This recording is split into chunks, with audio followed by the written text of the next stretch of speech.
नमस्कार, मैं वंदना। आप देख रहे न्यूज रांची में। आपको बता दें कि पाकुड़ जिला के गोविंदनाथपुर गांव में दो समुदायों के बीच हुए हिंसक मामले को लेकर भाजपा काफी एक्टिव हो चुके हैं। इसके साथ ही भारतीय जनता पार्टी के एक प्रतिनिधि मंडल राजभवन पहुंचकर राज्यपाल से मिलकर एक ज्ञापन सौंपे। इसके साथ ही क्या कहा नेता प्रतिपक्ष अमर बाबरी ने, सुनिए। 17 तारीख को पाकुड़ में घटना घटित हुई थी गोपीनाथपुर में। जिस तरह से बांग्लादेशी घुसपैठियों ने पहले तो प्रतिबंधित गौ मांस जो झारखंड में प्रतिबंधित है, पहले गौ हत्या वहां की, और जब वहां रहने वाले लोगों ने, झारखंड के नागरिकों ने उसका विरोध किया, तो पश्चिम बंगाल जो सटा हुआ है एक अंदर, उसके दोनों का सीमांकन तय होता है एक छोटी सी नदी से, नहर से। तो ये जा करके यहाँ के बांग्लादेशी घुसपैठी जो इधर घर बना के रखे हैं, उन लोगों ने जाके वहाँ, पश्चिम बंगाल का मुर्शिदाबाद जिला पड़ता है, जंगीपुर लोकसभा पड़ता है और कृष्णानगर क्षेत्र है, वहां से सैकड़ों लोग झारखंड घुस करके लोगों के घरों को तोड़ करके, बमबाजी करके, पत्थरबाजी करके, गाड़ियां जला करके, उनके घर को लूट करके इतना दहशत फैलाते हैं, इतना मारते हैं कि पुलिस की पूरी छावनी आ जाती है। उसके बाद भी अपने सीमांकन से पश्चिम बंगाल पुलिस की उपस्थिति में वो लगातार पुलिस को भी ललकारते हैं कि भाई हम आपको देख लेंगे। एक बड़ी आबादी जो 2 दिन से असुरक्षा में थी, लगातार कह रही थी कि हमारे जान माल की रक्षा हो, लेकिन प्रशासन, सरकार की तरफ से कोई कदम नहीं उठाया गया। एसपी, डीसी ने वहां कम से कम शांति स्थापित की झारखंड की तरफ से, लेकिन सरकार की तरफ से चूंकि अंतरराज्यीय मामला था, इसलिए जो कार्रवाई उस पर इमीडिएट होनी चाहिए थी, उधर जो रिएक्शन होना चाहिए था, नहीं हो पाया।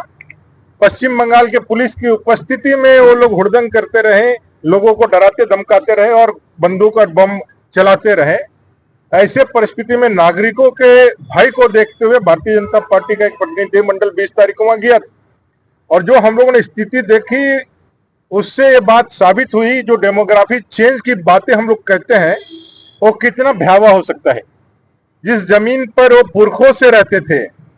आज वही लोग, हिंदू लोग कह रहे हैं कि हमको यहाँ से कहीं दूसरे जगह ले जाइए, ये सब हमको जीने नहीं देगा। अगर पुलिस हट जाती है तो कहते हैं कि पुलिस कितने दिन आपको जीवन बचाएगी, हम आपको देख लेंगे, आपको देखेंगे कैसे आप रहते हैं।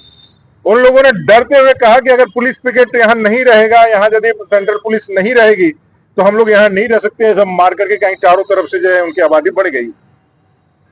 अब स्वतंत्र भारत का वह नागरिक है, झारखंड है भारत के अंदर, पश्चिम बंगाल भारत के अंदर है, गणतंत्र है, लेकिन पश्चिम बंगाल में राजनीतिक संरक्षण से जिस तरह से बांग्लादेशी घुसपैठियों को वहां आतंक फैलाया गया है, लोकतंत्र की वहां हत्याएं हुई है, वहां चुनाव नाम का कोई चीज नहीं है, और अगर कोई उसके राजनीतिक दल का समर्थक नहीं है तो उसको बलात्कार, दुष्कर्म, अपहरण और मरने तक के लिए तैयार रहना पड़ता है। वैसा ही कुछ प्रयोग झारखंड में भी जेएमएम, कांग्रेस और आरजेडी की सरकार करना चाहती है। हम लोगों ने इसका पुरजोर विरोध किया। वहां पर भी नागरिकों को भी कहा कि आप मर जाना स्वीकार कीजिए, लेकिन यहां से जाना नहीं स्वीकार किए, क्योंकि आप भागेंगे तो कितना दूर भागेंगे, ये तो इसी तरह से आपको, आपके जमीन को आपको लूटते हुए चले जाएंगे। और इस पूरे मामले पे ना मुख्यमंत्री एक शब्द कहते हैं, ना आप लोगों के लिए अभी एक नई नेता आई है कल्पना सोरेन जी, वो कुछ कहती है, ना जेएमएम, ना कांग्रेस के प्रवक्ता या उनके लोग कुछ कहते हैं। पूरी तरह से संथाल परगना में जहां आदिवासी अस्मिता खतरे में है, वहां रहने वाले गैर मुस्लिम जो लोग हैं, वहां पे हिंदू है, बाकी आबादी जो है, जो बांग्लादेशी घुसपैठियों के कारण पूरा आज बारूद के ढेर पर डेमोग्राफी चेंज के कारण संथाल परगना खड़ा हुआ है, उसके लिए एक भयंकर और भयावह स्थिति वहां पैदा हुई है। उस ग्राउंड रियलिटी को बताने के लिए राज्यपाल महोदय के पास आए थे, और आप लोगों से भी, रांची के तमाम पत्रकार महोदय से मैं आग्रह करना चाहता हूं कि इस विषय को आप वहां जाकर के देखेंगे, तब पता चलेगा कि उस स्थिति क्या है और कितना बड़ा थ्रेट है नेशनल सिक्योरिटी के साथ भी, और इस झारखंड सहित पूरे देश के डेमोग्राफी चेंज होने से आदिवासी सहित यहाँ के झारखंडियों के अस्तित्व के साथ। राज्य सरकार